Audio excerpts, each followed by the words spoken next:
Hi మావా, welcome to day 6 of Power BI.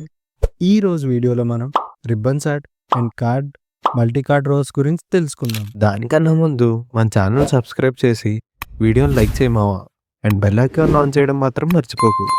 First మనం ribbon chart గురించి తెలుసుకుందాం. Definition of ribbon chart. A ribbon chart in Power BI is a special type of stacked column chart that helps to visualize ranking changes over time or across different categories.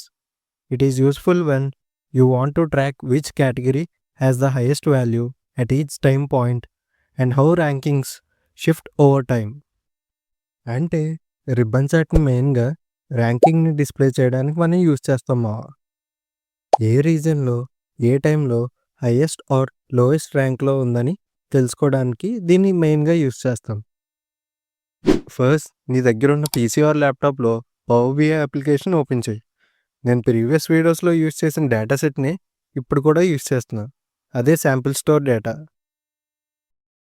Visualisation సెక్షన్లో ribbon chart icon నీకు ఈ విధంగా ఉంటుంది మా. దాని మీద click చేశాక నీకు క్యాన్వాస్లో రిబ్బన్ చార్ట్ అనేది యాడ్ అవుతుంది. ఇప్పుడు నేను ఎక్స్ యాక్సిస్లో ఆర్డర్ డేట్ని అండ్ వై యాక్సిస్లో సేల్స్ని యాడ్ చేసుకున్నా. ఇప్పుడు మనకి క్యాన్వాస్లో చార్ట్ అనేది ఇలా డిస్ప్లే అవుతుంది. Sum of sales by year. ఇప్పుడు మనకి కాలమ్ చార్ట్ అనేది క్రియేట్ అయ్యింది. నెక్స్ట్ ఇన్ కేస్ నేను లెజెండ్లోకి రీజన్ని యాడ్ చేస్తే మనకి రిబ్బన్ చార్ట్ అనేది క్రియేట్ అవుతుంది. ఇక్కడ మనకి 4 డిఫరెంట్ రీజన్స్ 4 డిఫరెంట్ కలర్స్లో రిప్రజెంట్ అయ్యి ఉన్నాయి. Central, east, south and west. So మనం వెస్ట్ రీజన్నే తీసుకుంటే 2014లో వెస్ట్ రీజన్ అనేది హైయెస్ట్ ర్యాంక్లో ఉంది. 2015లో వెస్ట్ రీజన్ అనేది సెకండ్లోకి వచ్చింది. అండ్ 2016లో వెస్ట్ రీజన్ అనేది మళ్ళీ హైయెస్ట్ పొజిషన్లోకి వెళ్ళింది. అండ్ 2017లో మళ్ళీ హైయెస్ట్ ర్యాంక్లోనే మెయింటైన్ అయ్యింది. ఇలా ఈచ్ రీజన్స్ యొక్క ర్యాంకింగ్స్ని మనం రిబ్బన్ చార్ట్ యూస్ చేసి ఈజీగా ట్రాక్ చేయొచ్చు.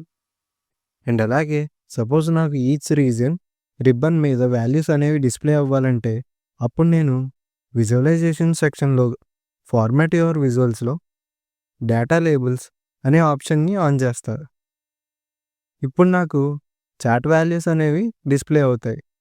సో అప్పుడు మనకి చార్ట్ని అండర్స్టాండ్ చేసుకోవడానికి ఇంకా ఈజీగా ఉంటుంది మా. నెక్స్ట్ మనం కార్డ్స్ అండ్ మల్టీరో కార్డ్స్ గురించి తెలుసుకుందాం. Definition of cards. A card is a simple visual in Power BI used to display a single value like a key metric or KPI metric. It is useful for showing important numbers such as total sales, revenue, profit, count of customers, etc. Multi-row cards in Power BI. A multi-row card is similar to a card but displays multiple values. In a list format, it is used for showing several key metrics side by side. Single cards.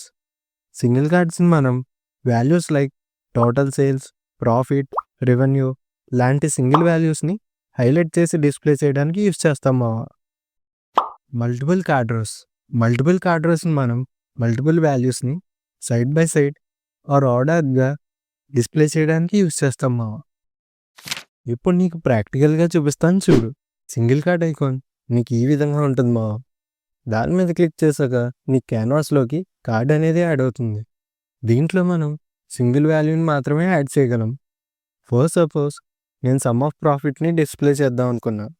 అప్పుడు data section నుండి ప్రాఫిట్ని select చేసుకుంటా. అప్పుడు నాకు card అనేది ఎలా display అవుతుంది మా. And అలాగే మళ్ళీ నేను సేల్స్ని సెలెక్ట్ చేసుకుందాం అనుకున్నా. కానీ సేల్స్ మీద క్లిక్ చేస్తే అది సెలెక్ట్ అవ్వదు. ఎందుకంటే సింగిల్ కార్డ్లో మనం ఒక వాల్యూనే డిస్ప్లే చేయగలం కాబట్టి. సో ఇప్పుడు నేను క్యాన్వాస్లో వైట్ స్పేస్ ఏరియా మీద క్లిక్ చేస్తే ప్రజెంట్ సెలెక్ట్ అయ్యి ఉన్న కార్డ్ డీసెలెక్ట్ అవుతుంది. అండ్ మళ్ళీ విజువలైజేషన్ సెక్షన్లో నుండి సింగిల్ కార్డ్ని యాడ్ చేసుకుంటా. అండ్ ఈసారి సేల్స్ని సెలెక్ట్ చేసుకుంటా. సో ఇలా బేస్డ్ ఆన్ రిక్వైర్మెంట్ బట్టి నువ్వు ఎన్ని కార్డ్స్నైనా యాడ్ చేసుకోవచ్చు. Multiple card rows. ఇప్పుడు మల్టిపుల్ కార్డ్ రోస్ ఐకాన్ నీకు ఈ విధంగా ఉంటుంది మావా. మల్టిపుల్ కార్డ్ రోస్ని యూజ్ చేసి డిఫరెంట్ వాల్యూస్ ఆఫ్ డేటాని సింగిల్ కార్డ్లో డిస్ప్లే చేస్తాం. ఇప్పుడు మల్టిపుల్ కార్డ్ రోస్ని సెలెక్ట్ చేసుకున్నా. అండ్ డేటా సెక్షన్ నుండి ప్రాఫిట్, సేల్స్ అండ్ రీజన్ని సెలెక్ట్ చేసుకుంటా. అప్పుడు నీకు కార్డ్ అనేది ఎలా నీట్గా డిస్ప్లే అవుతుంది మావా. అండ్ నువ్వు ఫార్మాట్ విజువల్లో బేస్డ్ ఆన్ రిక్వైర్మెంట్ బట్టి దీన్ని నువ్వు ఎడిట్ చేసుకోవచ్చు. దట్స్ ఆల్ ఫర్ టుడే మావా. వచ్చే వీడియోలో నీకు column chart and stacked column chart గురించి ఎక్స్ప్లెయిన్ చేస్తా. సరే మరి, బాయ్.